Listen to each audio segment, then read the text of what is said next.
Você já deve ter usado inteligência artificial alguma vez na sua vida e se perguntado como é que estão hypando tanto uma ferramenta que gera resultados tão ruins. E outros casos que você usou a ferramenta e ficou surpreso, espantado com as possibilidades com que essa ferramenta pode gerar, com os resultados que ela pode gerar. E é porque a IA, na arquitetura atual que nós temos, ela é muito boa em algumas coisas e ruim, não tão boa em outras. E esse vídeo é para que você economize seu tempo, maximize a eficiência do seu esforço utilizando a IA. E bora direto para nossa tier list. A primeira coisa que eu vou falar, que vai entrar logo no tier S, é Vibe Coding. Vibe Coding é uma das coisas que a IA mais trouxe de revolucionário para nós, nos nossos tempos.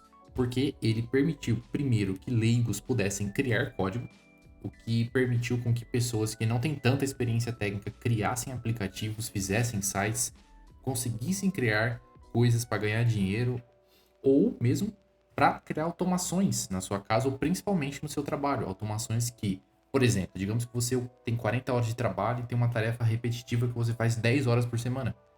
Ou se você vai codar uma solução e liberar, sei lá, 9 horas dessas 10 que você usaria utilizando a IA, fazendo com que a IA trabalhe para você, pô, isso é valiosíssimo, tanto para você como para o seu empregador. E também, além disso, além de mudar esse cenário para os leigos, também altera para os devs. Né? Os devs, em teoria, eles têm um aumento de produtividade. Né? Tem muitos devs hoje que não fazem mais código. O código é todo escrito pela IA. Né? Agentic Coding, né? Ferramentas como Cloud Code, Codex, Cursor, elas geram código, né? Para quem não está familiarizado com isso. E esse código, ele, vamos dizer assim, tem o mesmo nível, até melhor, um nível de um júnior, um nível de um pleno, por exemplo, e as pessoas tiram a mão da IDE, né, que é o lugar onde você escreve o código de fato, e permitem que a IA faça o código, e a IA tá muito boa já, principalmente os modelos da Cloud, e o GPT ali um pouco atrás, mas enfim, os dois estão muito bons nisso. Uh, Só que isso também gera alguns riscos, né? Ele está no S, mas tem alguns detalhes que a gente tem que pontuar, né? E eu, para melhorar essa explicação aqui, para que vocês entendam bem, eu dividi o problema em alguns níveis aqui. Coloquei de um lado o programador experiente, né, o que eu chamei de dev, do outro lado o leigo, né, que é a pessoa que não conhece tanto sobre programação. De um lado eu coloquei um problemão e do outro eu coloquei um probleminha, né, que é uma coisa, vamos dizer assim, fácil de resolver. Pensa num aplicativo de uma empresa, por exemplo, do Uber, aplicativo do Instagram, esses são problemões para resolver com o aplicativo. Algo que não dá para vibe codar. Mas pensa numa automação que você pode puxar de uma API, colocar numa planilha, fazer um cálculo, ter um certo tipo de loop fechado com a IA. Isso é um, vamos dizer assim, encarar isso num probleminha, né? Tem a sua. Por isso que tem uma escala aqui, né? Tem desde o probleminha pequeno até o problema muito grande. E, bom, probleminha para um dev experiente é fácil de resolver. Então, ao usar a IA, muita gente até tem ficado preguiçoso nisso, né? Utilizando a IA para fazer resolver problemas pequenos, como cron jobs, ou até pessoas que estão, por exemplo, fazem telas, por exemplo, telas muito simples, você manda tudo para IA, ou CRUD, que é algo que o back-end faz, manda para IA, porque esse problema, ele meio que já foi resolvido pela IA. Então, o programador vai focar em arquitetura, vai focar em revisar código, enfim. Uma coisa assim que meio que resolveu-se já. É algo que a IA chegou e resolveu o problema. E também pode-se dizer que ela resolve o probleminha pro leigo. Só que com algumas ressalvas, né? Resolve-se o problema. Claro, muita gente que não conhecia nada de código conseguiu resolver diversos problemas da vida pessoal, da vida profissional, e é possível com a IA. A pessoa foi lá e criou o código para aquilo, só que, né? Uh, gera problemas, possíveis problemas de segurança, possíveis problemas de, enfim, estabilidade daquilo que é criado, mas enfim, né? Melhor do que nada. Só que isso também pode gerar uma sensação de Dunning-Kruger. No Dunning-Kruger, a pessoa, ela não sabe o que ela não sabe, né? Ela tem esse conhecimento do qual ela resolve um problema, então ela tem uma curva de conhecimento no qual ela acha que ela sabe tanto, mas na verdade ela não sabe tudo aquilo, ela meio que tem um vale depois percebendo qual é o tamanho, qual que é a dificuldade realmente de resolver problemas, de fazer apps, de construir coisas complexas utilizando a IA, e por fim, né, se ela existir, ela vai perceber que aquilo lá é muito complexo, né? Esse é É o paradoxo do Dunning-Kruger, né? A pessoa ela chega num nível que ela acha que ela tá sabendo muita coisa, mas na verdade ela não tá.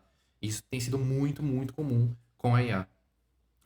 Do lado do problemão, o que, que tem acontecido, né?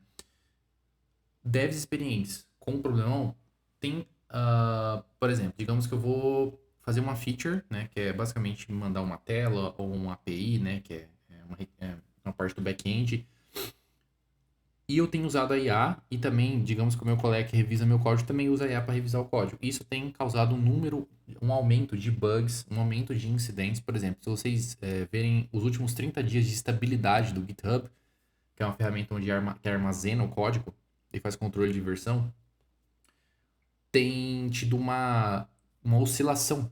E uma das causas disso falam que é por causa do vibe coding. É por causa que as pessoas estão prestando menos atenção no código que elas põem em produção. Digamos que a IA faz tudo. O outro revisa de qualquer jeito.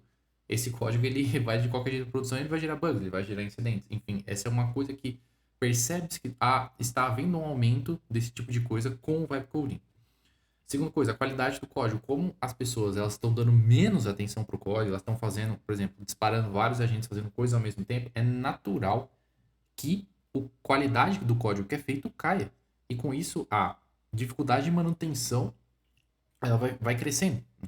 Por isso que, para as pessoas experientes, problemão, a coisa tem que ser lidada aos poucos. Por isso que eu pus aqui um farol amarelo. Tem certas coisas que vale a pena fazer o outsourcing, fazer a terceirização para IA, e tem coisas que não tem tanto.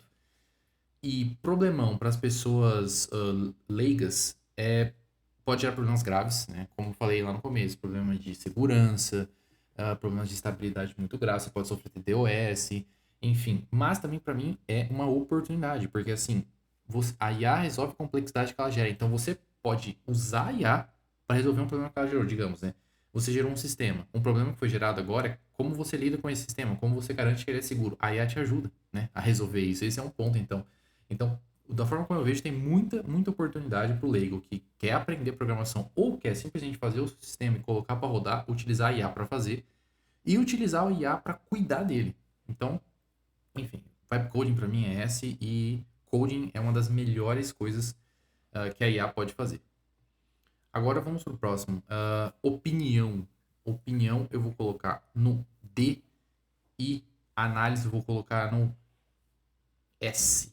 Por quê, né? Vocês vão entender por que quem que lembra aqui dessa atriz aqui da Globo no Oscar, né? Enquanto a mulher perguntar a opinião pra ela, só fala qualquer coisa. Enfim. E a questão da análise aqui é a questão da conversa, né? Como você dialoga com a IA. Bora lá. Como que eu defino opinião? Opinião, nesse sentido, é algo que é um tema aberto, né? Você foi lá e jogou uma coisa muito aberta para IA. Por exemplo, quem que é o melhor candidato para as eleições de presidente ou de governador? Ou qual que é o melhor carro para comprar? Tá vendo que é um tema muito aberto, é uma coisa muito vaga, né? Tipo, é melhor para quem? Melhor para quê? O melhor em qual situação? As pessoas fazem essas perguntas até para pessoas comuns e a pessoa fica até meio sem ter como responder, né? Porque você precisa dar um parâmetro. Só que aí, digamos que eu tô num churrasco e pergunto lá pro meu tio que vende carro e fala, "Ei, qual que é o melhor carro?" Aí ele fala, o melhor carro é o, sei lá, é o Ford Ka. Mas por quê, né? Ele, sei lá, olhou pra mim, achou que eu não tenho tanta grana, que eu não vou dirigir uma BMW, que eu não vou dirigir uma Hilux. Olhou, sei lá, o cara tem dois filhos, então dois filhos cabem num Ford Ka, não precisa de um carro de 7 lugares. Ele foi inferindo coisas, né? Coisas que a IA não sabe de você. Até tem uma memóriazinha ali, mas nada demais, né? Então, com o seu tio ali, ele olha pra você e ele te conhece, né? Ele sabe, ele fala, pô, pra tu é o Ford Ka. Mas no geral, enfim, né? A gente tem que analisar. E falta intencionalidade também, né? Uma pergunta muito aberta de um tema muito assim, qual que é o maior carro? Tá, pra que você quer saber isso, entendeu? Não assim no sentido de algo grosseiro, mas assim, pra eu responder melhor, eu tenho que saber por que que você quer. Você quer comprar? Você quer fazer algum outro tipo de coisa? Enfim, as perguntas dessa forma, elas vão cair na média. A IA, ela é treinada para responder na média. Se você abrir o chat do Gemini, o chat do ChatGPT ou do Claude, ele é treinado para responder a média, principalmente as perguntas muito abertas, porque é assim que ela consegue absorver o maior número de casos de uso. Agora, o que que eu defino por análise, né, que eu coloquei no S? Análise é uma conversa muito mais, vamos dizer assim, mundo fechado. Você põe uma premissa estruturada para IA. Quando eu chegar nos exemplos vai ficar mais claro. Você fecha o assunto, né? Você deixa a coisa muito clara para a IA o que, que você quer saber. Você realmente trabalha para formar uma pergunta boa. E você faz uma pergunta específica. E aí você vai ter retorno sobre o seu investimento. Você vai ter retorno sobre o seu investimento de tempo. Aí ela vai saber responder bem aquilo. Então, na maioria das vezes, o problema é que a gente não sabe fazer a pergunta boa. A gente está perguntando uma opinião quando a gente deveria pôr uma análise para a IA fazer. E como que. Quais são os exemplos? Eu até pedi para a IA gerar exemplos disso aqui, né? Para ficar mais fácil. Pergunta muito aberta aqui, né? Por exemplo, como investir o meu dinheiro? Cara, essa pergunta é totalmente aberta. Como assim, né? Você quer investir na bolsa? Você quer comprar terrenos? Você quer comprar carros? A IA não sabe, sabe? O seu tio vai saber quando olhar pra tua cara, mas a IA não vai saber, porque ela não tá olhando pra tua cara. Ela tem a memória lá, mas ela não sabe. Então, Opa, perdão. Uma pergunta melhor é essa aqui. Como alocar 20% do capital em ativos de renda fixa visando liquidez imediata no cenário brasileiro atual? Então ele já sabe que tu quer investir por meio de uma corretora, em renda fixa, você quer liquidez imediata, então provavelmente você está procurando uma certa segurança, pode ser uma reserva de emergência, então a coisa fica muito mais clara e a responde muito bem. Uma outra aqui é o que Platão achava da política? Também é totalmente aberto, né? Apesar de você estar faltando de Platão e de política, ele não sabe qual que é o ângulo, né? Qual que é o frame que você quer dar na resposta. Aliás, que você quer na resposta. Então fica uma coisa muito aberta. Se você fechar, por exemplo, desse jeito aqui, como o conceito de rei filósofo na República de Platão se choca com a democracia moderna? Fica muito mais fácil da IA responder isso. E ela pode dar exemplos, ela pode fazer essa comparação, essa análise. Então você fechou o mundo e a coisa ficou muito mais vamos dizer assim, intencional. Por exemplo, como treinar melhor? Também. Ele não sabe nem o que. Essa aqui ficou bem ruim, né? Mas digamos, como treinar melhor jiu-jitsu, né? Que é o caso aqui da pergunta.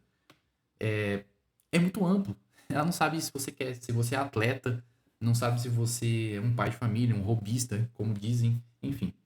O que é melhor aqui no caso, né? Quais exercícios de mobilidade de quadril ajudam a manter a guarda ativa contra adversários mais pesados? Uma resposta muito melhor vai sair porque a IA sabe exatamente o que você está perguntando. E uma outra forma, né, que eu tenho usado muito, por isso que eu pus esse ícone da conversinha, é o que eu chamo aqui de. Eu peço um caminho para a IA, porque assim, o que eu faço, né? Eu apresento uma premissa para ela. Então, o que eu falo, né? Eu falo alguma coisa, digamos, eu acho que, por exemplo, treinar jiu-jitsu de kimono é melhor porque, sei lá, queima mais calorias. E aí, o que eu, por exemplo, né? Eu dei já uma proposição para ela. Então, ela já tem a minha premissa, ela já tem o que eu acho. E já dei uma conclusão também. E aí, o que eu peço, né? Eu peço. Calma aí. Eu peço para ela decompor a minha lógica. Primeira coisa que eu faço. Então, ela vai vendo as premissas que eu usei para fazer essa conclusão. Então, às vezes, no meio, ela descobre uma premissa que não faz sentido, eu não concordo. Então, ela consegue decompor o meu discurso e entender melhor o que eu quero. E eu peço para ela analisar pontos cegos. Cara, quem nunca se auto-enganou? Essa é uma coisa que acontece muito e a IA ela consegue te ajudar a fazer isso, principalmente no trabalho. Às vezes você quer propor uma coisa para fazer e aí o seu chefe chega e fala, cara, que ideia ruim. Ele não fala isso, né? Ele só fala, tipo, não, vamos ver, né? Ou você fala alguma coisa pra sua esposa e ela fala, cara, pelo amor de Deus, né? Essa ideia é muito ruim. Não, ela não fala isso, né? Ela fala, pô, não é a hora, talvez, etc. Por quê? Você não tá olhando para pontos cegos. Você não tá olhando para a situação como um todo. E a AI é ótimo para resolver esse tipo de situação. E o terceiro ponto é vieses.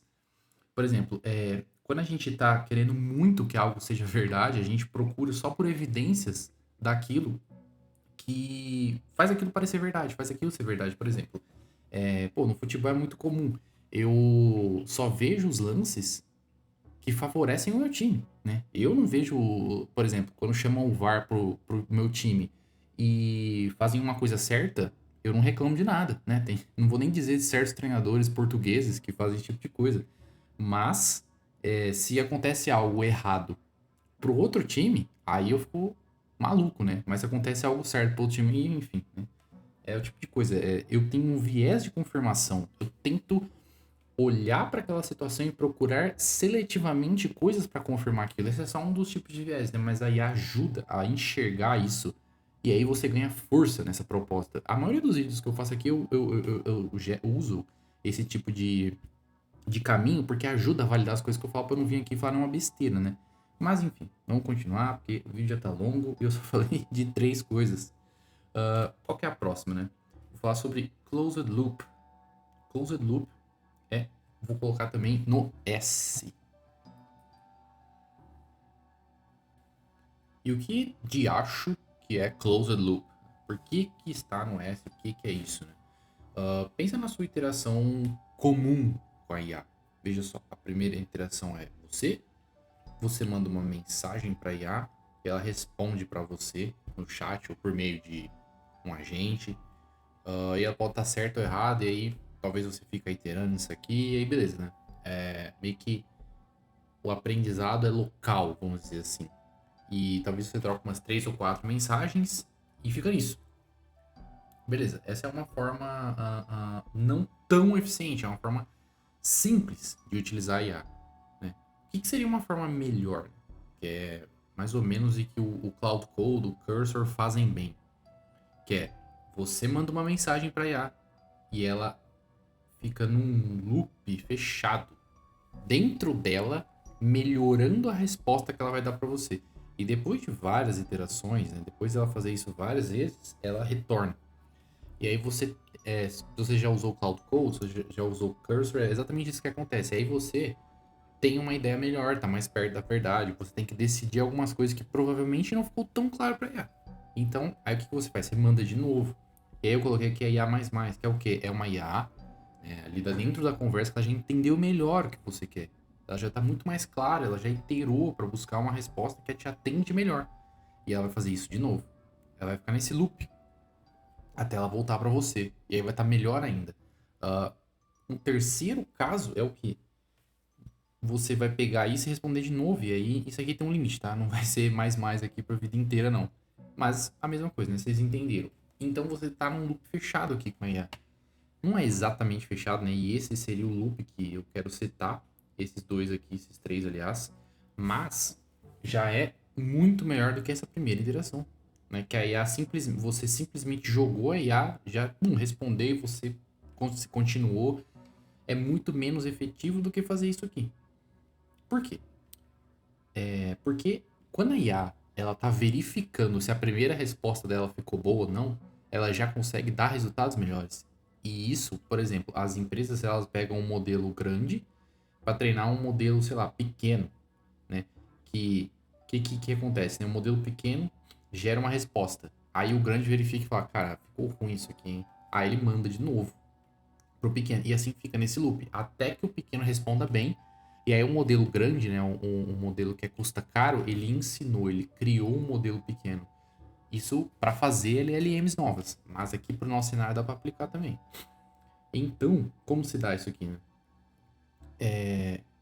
O melhor cenário, um cenário assim que, digamos que a coisa vai acontecer melhor, é quando a IA tem vários loops com ela mesma. Como você faz isso acontecer? Tem duas técnicas, né, principais que as criadoras de IA usam que a gente pode adaptar, que é o LRVR, que é Reinforcement Learn via Verifiable Rewards, ou Reinforcement Learn from AI Feedback. O que significa isso, né? Quando você, por exemplo, dá uma tarefa para IA, digamos que você fala, ó, você tem que pegar esse documento e a conta que você fizer vai ter que dar 50. Ela só vai terminar quando der 50. Então ela vai gerar o primeiro resultado, vai dar 49. O segundo resultado vai dar 55. O terceiro resultado vai dar 60. E ela vai aprendendo com os erros, na teoria, né? Se ela for se guiando bem. Até que ela consegue resolver e dar 50. Então ela foi verificando os resultados dela. Então ela tem que ir verificando. A primeira iteração, ela geralmente vai ser inútil. O que vai ser boa vai ser várias iterações e ela vai corrigindo. Assim como um avião que sai de um ponto A para um ponto B, se ele mudar 1 grau, ele acaba a 1.200 quilômetros do ponto, ele tem que ir ajustando o caminho. Se ele vem para cá, ele volta. Se ele vem para cá, ele volta. Até ele não vai conseguir ir em linha reta, né? Mas ele consegue ir recalculando a rota. E é a mesma coisa com essa aqui. Que é o seguinte, o AI Feedback, quando você coloca uma IA, que seria a crítica, que seria o juiz, né? Que seria uma IA juiz, ela vai julgar outra IA que vai ser a produtora. Vou colocar aqui P. E elas vão ficar nesse loop. Enquanto a IA juiz não achar o resultado bom, não vai ter retorno. não vai ter retorno para o usuário. Então, vai ficar nisso aqui até conseguir, até aí a juiz achar bom. E isso, cara, aqui provavelmente as maiores oportunidades de dinheiro estão dentro disso aqui. Porque aqui que vai ser construídas muitas ferramentas que vão realmente mudar o trabalho das pessoas. Porque é exatamente isso que os humanos fazem. Se a IA conseguir substituir bem isso, cara, minas de ouro na mão das pessoas que conseguirem fazer economicamente, fazer isso aqui funcionar bem. Não é fácil, não é fácil. Código, por exemplo, provavelmente o Cloud Code vai ser uma mina de ouro para Anthropic. Muito, muito dinheiro vai ser gasto nele. Por quê? Porque é exatamente isso. Ele lá é um LRVR, né? Ele fica rodando até ele fazer o código passar. E isso meio que elimina muito do trabalho que antes o dev tinha que fazer. Enfim, né? Isso aqui o Cursor, Cloud Code faz, como eu já tinha mencionado. O que mais? A própria IA pode fazer. Você pode falar, ó, cria um algoritmo aí pra você verificar tal coisa e só termina quando o algoritmo passar. A própria IA ela pode rodar algoritmos. Por exemplo, a própria eu digo no chat, né? Você conversando com o Gemini. Ou o OpenClaw, por exemplo, que é algo mais avançado que a gente pode falar um pouco mais pra frente. O OpenClaw pode orquestrar agentes autônomos. Né? Beleza. Vamos pro próximo. Personalização. Por que a IA é tão boa em personalização que eu vou pôr nela no ar? Imagina que você tem um texto base. Você pegou um texto que você fez digamos que você fez um texto de vendas e você vai enviar para os clientes. A IA é boa em criar, por exemplo, aqui tá ao contrário, né? Mas V1, V2 e V3 disso para diferentes tipos de clientes. Você pode variar por gênero da pessoa, você pode variar por idade, você pode variar por objetivos. Porque a IA é muito boa em pegar uma ideia, separar dela o que é o núcleo, né, o que é a mensagem principal e o que é estilo, o que é semântica e o que é estilo. E essa é uma coisa muito boa, por quê? Porque de um estilo só, você pode gerar tanto o estilo 1, o estilo 2 e o estilo 3. Então, assim, com isso você tem muita coisa que dá para fazer, tanto no trabalho, né, como ferramentas que dá para vender ou até na sua casa, né? Por exemplo, tem uma ferramenta que eu vi ultimamente que o cara está ganhando muito dinheiro mesmo. Porque ele ele viu um problema e ele usou esse aspecto da personalização para vender um produto. O que é esse produto? Ele manda histórias de criança para o seu e-mail. Por quê? Porque as crianças pequenas, elas têm necessidade muito grande de histórias. Então, os pais têm que contar todo dia, mas eles não têm criatividade infinita. Então, não tendo criatividade infinita, o que ele fez, né? Ele pegou alguns fatores de estilo, que é, por exemplo, um brinquedo da criança, o nome dela, o medo que ela tem naquele momento, e aí o que ele fez? Ele aplicou Jornada do Herói, né, que é uma forma de contar a história. E aí ele consegue criar uma história boa, que a criança gosta, que o pai ele só abre o e-mail ali e lê, não precisa maquinar tanto, né? Todo mundo sabe que a rotina de pais é muito cansativa. E, pô, conseguiu muito sucesso com isso, muito sucesso, porque os pais começaram a assinar esse produto e querer receber essas histórias, né? Com pouco trabalho que eles têm, eles conseguem muitas histórias para contar ao longo do ano. Então esse é um exemplo de personalização que foi usado para gerar um produto muito interessante, né? Utilizando a IA. Vamos para a próxima. Geração de texto. E geração de texto vai direto pro D. Geração de texto é bem ruim mesmo. Bom, esse é o exemplo inicial, né? Geralmente as pessoas que começam a fazer um texto, quer fazer um post, quer fazer alguma coisa que, sei lá, para anunciar algo no Instagram, ou um e-mail, ou algo no trabalho, vê, cara, realmente é ruim. Não é bom o texto gerado pela IA. E aqui eu vou explicar mais ou menos por que é ruim, né? Por que eu dei D. O texto ele pode ser dividido em algumas subdivisões, ou olhar para ele de alguma forma. Por exemplo, você pode olhar para ele de uma forma gramatical, né? Que é a gramática do texto. O que é a gramática? Ela é a forma, né? Como aquele texto é formado. Então, como que é seguido? É seguido de regras, né? São regras. E a IA é muito boa com regras, né? Eu já falei um pouco disso lá atrás, lá no RLVR.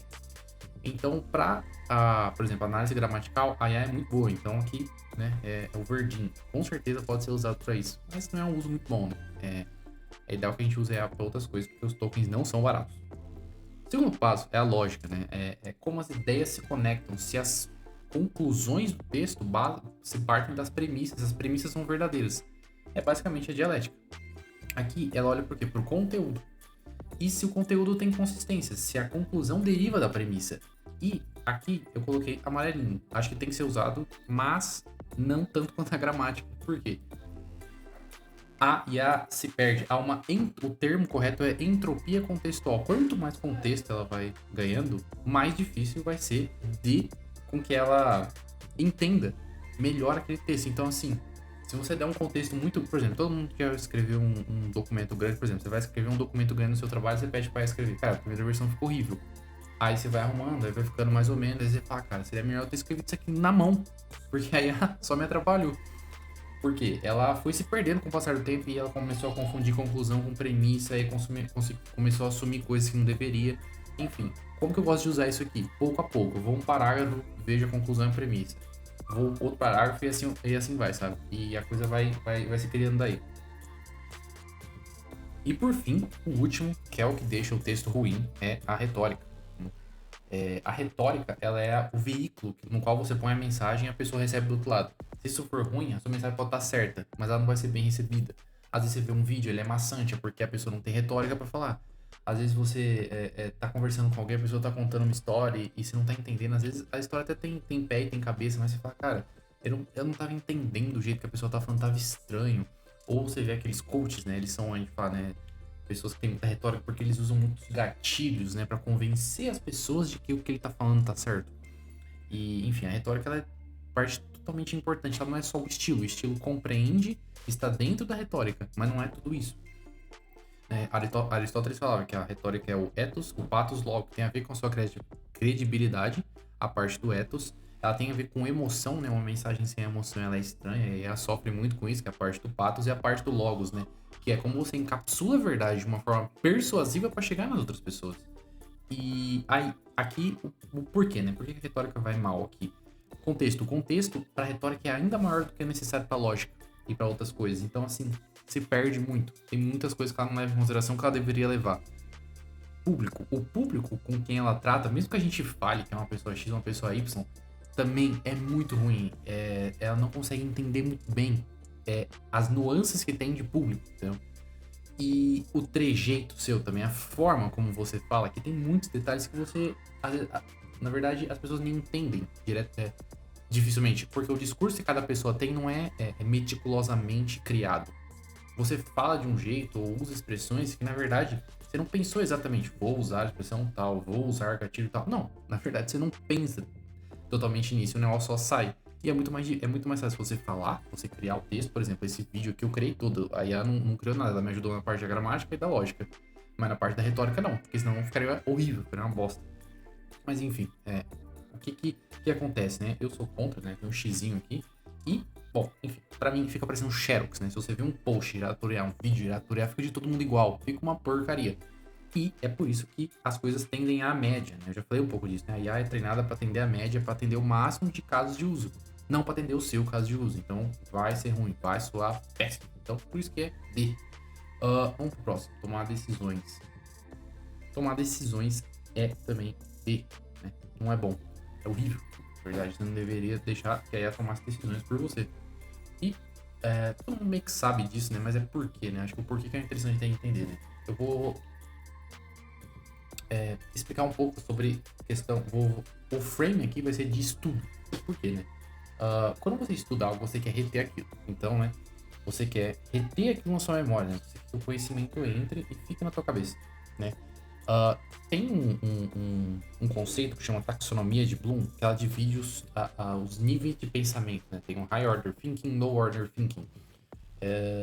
Esse tipo de pensamento, né? Esse tipo de divisão, ele se dá mais com o esforço com que você tem que fazer para entender algo que está sendo passado para você, né? Então, vamos lá. Vou começar falando dos 6 níveis, que aqui o esforço é menor e lá em cima o esforço é muito grande, né? Tem que botar o cérebro para trabalhar mesmo, duro. No primeiro é memorizar. Memorizar é, digamos que alguém passou um telefone para você e você não tá com o seu celular na mão ou com papel e caneta na mão, você tem que lembrar até chegar no escritório ou na mesa que você vai sentar. Então você fica, sei lá, 1, 2, 3, 4, 5, 6, tentando memorizar, manter aquilo na cabeça, né? Fazer com que aquilo entre na sua cabeça. Esse é um processo que não demanda muito esforço. Você tem que só ficar tentando não esquecer aquilo, né, por um tempo. E esse é memorizar. Também tem o compreender, né? Que é o segundo estágio aí. Imagina alguém tá te contando uma história. E a pessoa vai te contando aquela história, às vezes você vai perdendo o fio da meada e fica meio sem pé nem cabeça, mas aí você vai, né, juntando os neurônios ali, literalmente fazer aquilo acontecer pra entender, você faz perguntas pra entender melhor, e aí, por fim, você entende o que a pessoa falou. Então, esse é compreender, você compreendeu o que a pessoa falou, né? Por exemplo, o terceiro nível é aplicar. Imagina que você foi numa aula, você começou a praticar, sei lá, uma aula de dança, o professor te passa um passo, etc, ó. E aí ele fala, faz isso, faz isso, faz isso, faz aquilo, né? 4 passos, por exemplo. E aí você vai aplicar. Aí na hora que você aplicar, você percebe que, nossa, o que vinha mesmo depois do primeiro passo, do segundo passo, e aí você percebe, né? Então você tem que acessar um nível um pouco maior de dificuldade de pensamento, né? Você tem que botar o cérebro ali para trabalhar mais duro, para entender, para relembrar o que o mestre falou, né? O que o professor falou, e aplicar ali naquela hora. Requer um pouquinho mais aí de pensamento. Aí tem os 3 níveis mais de cima, né? Que são analisar, que é... imagina que a gente passou um livro, né? Você gosta de ler. Aí alguém te mandou um livro. E você lê uma coisa num livro que te remete a um conceito que você leu em outro livro, ou você viu em outro vídeo. Você viu aqui no vídeo do meu canal e você viu alguma coisa no livro. E aí, o que se dá? Você começa a pensar e analisar e ver, cara, isso é verdade, isso é mentira, se isso aqui for verdade, aquilo que lá tá no canal é mentira, se isso aqui for mentira, aquilo lá é verdade. Aí você começa a analisar informações pra bater uma com a outra e meio que comparar, né? Uma espécie de comparação. Esse é o nível de analisar. Tem o quinto nível, que é o quinto de avaliar. Que aí você já vai uma camada de mais de julgamento, né? Você lê 3 livros, aí, sei lá, você lê digamos que existe isso, mas não existe, mas um livro sobre a esquerda, um livro sobre a direita e um livro sobre o centro. E aí você decide que, enfim, uma das posições políticas é a correta. Então, você julgou os 3, analisou os 3, né, entendeu tudo que tá lá, aí você vai avaliar, não, eu acho que esse aqui é o certo, porque se comparado com essa moral, essa ética que eu levo, esse aqui é o correto. Beleza, esse é mais um nível. E tem o último nível, né, o nível do criar, que é esse nível no qual você pega tudo que você aprendeu, e aí você vai criar, por exemplo, aí você juntou tudo, aí você foi criar um post na internet, você foi criar um vídeo aqui que nem eu tô criando, né? Esse é um exemplo.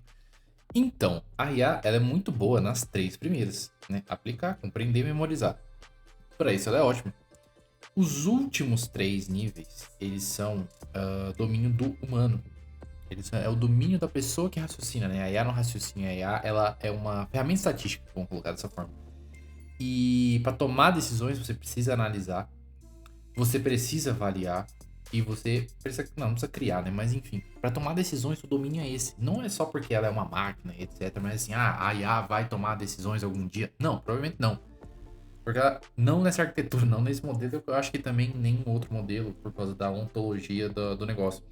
Mas você não deve terceirizar nada de decisão para IA. Você deve usar ela para aplicar, para compreender, para memorizar, para analisar coisas simples, por exemplo. Por que a IA é tão boa em criar código, mas ela é ruim em avaliar, analisar código, fazer revisão de código?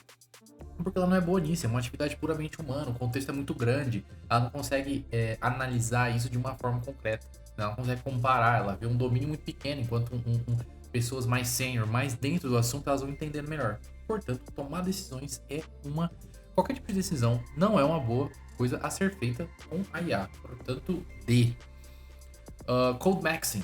Né? Vamos falar agora sobre você deixar o Cloud Code rodando, torrando seus tokens. Isso aqui eu vou colocar no C. Por quê, né? Eu já falei bem do Vibe Coding, então Code Maxing é uma coisa diferente. Code Maxing é um conceito novo que surge por conta desses closed loops. Pensa bem, se a IA ela consegue fazer um código inteiro, um sistema inteiro, você só precisa deixar o loop rodando, porque eu simplesmente não deixo a noite inteira, a semana inteira, o mês inteiro rodando fazendo código.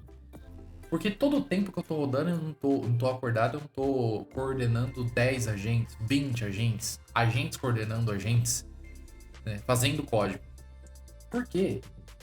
Primeiro, né, o ser humano ele tem uma janela de contexto que ela não é tão grande assim. Você não consegue alternar entre tantos contextos, né?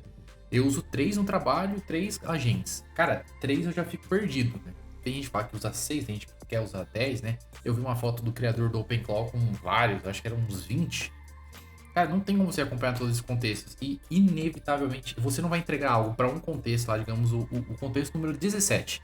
Falar para ele fazer tal coisa ele vai fazer tal coisa perfeitamente. A chance disso acontecer é muito baixa, né? Que ele não precisa de nada do seu input.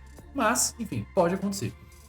Mas por que o code maxing, você pensar em fazer código o tempo inteiro, né? Maximizar a maior parte do seu tempo acordado fazendo código é ruim? Por quê? Porque assim, o código ele é só um meio para resolver um problema. Né? O código não é o fim de nada. O fim das coisas é resolver problema. Resolver problema é o fim.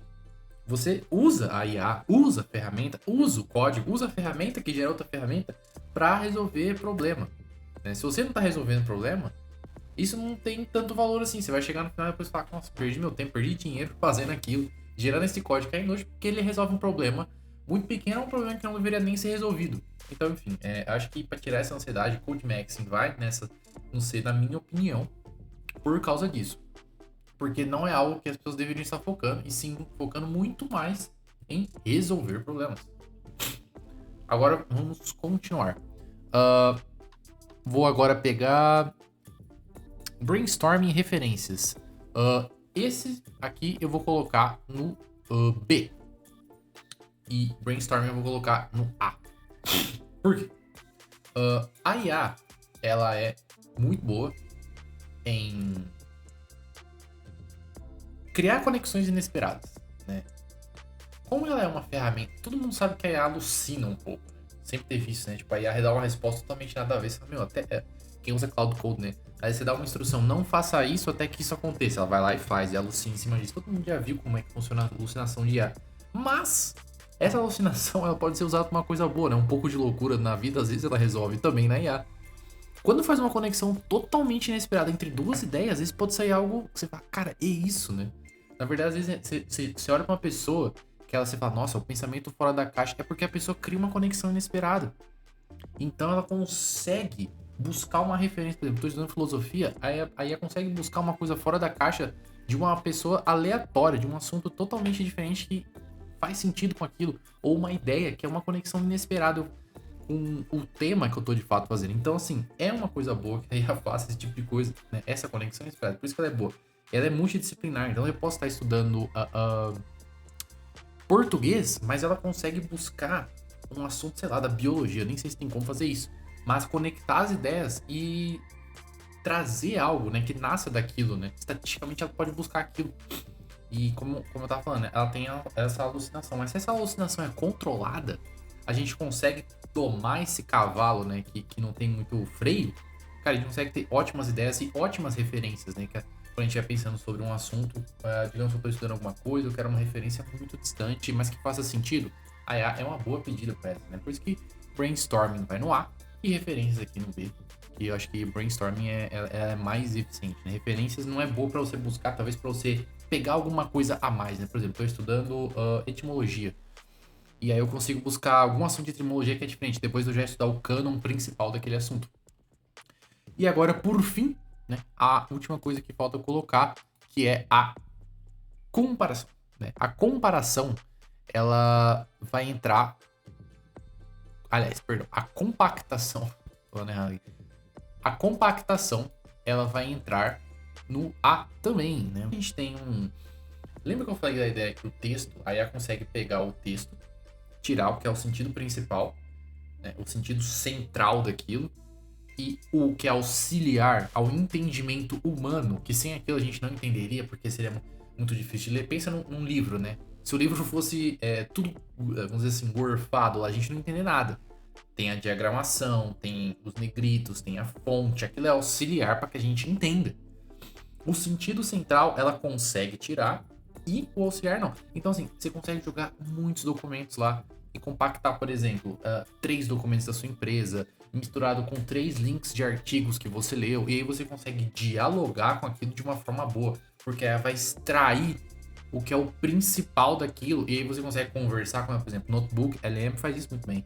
Você joga os PDFs lá e consegue entender muito bem aquilo.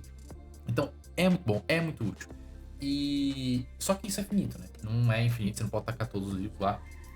Se você, por exemplo, as IAs principais, né, as maiores aí, Elas têm quase toda a internet lá, todo o cânon da humanidade, mas se você for discutir, por exemplo, filosofia, né, com um assunto bastante complexo, provavelmente ela vai ficar muito abaixo de filósofos, de pessoas estudiosas da filosofia, né, porque vai ter muita coisa, ela não vai conseguir distinguir o que é verdade e o que é mentira, ela não consegue avaliar, mas assim, para um mundo pequeno, como eu falei, né, você pôs um livro, 3 artigos, 4 documentos da sua empresa e você jogou no notebook LM, ele fez um podcast, você trocou perguntas, é muito bom. Ele compactou aquele conhecimento e você conseguiu entendê-lo. Isso é interessante. E só que ele vai dar esses palpites estatísticos. Você tem que entender que às vezes ele vai correlacionar uma palavra com a outra, ou um conceito com o outro, e você vai falar, cara, não tem relação isso aqui, né? Não faz sentido nenhum. Por isso que o humano vai ter que analisar, o humano vai ter que avaliar, e o humano vai ter que ir no central. Ir, às vezes, na fonte e ler de fato o que está sendo escrito ali. Mas é uma ferramenta interessante, principalmente se você já tem um certo domínio daquilo que é feito. Bom, é isso. Essa é a nossa tier list. Se você gostou, deixa um like e se inscreve. E ficou até aqui. Valeu!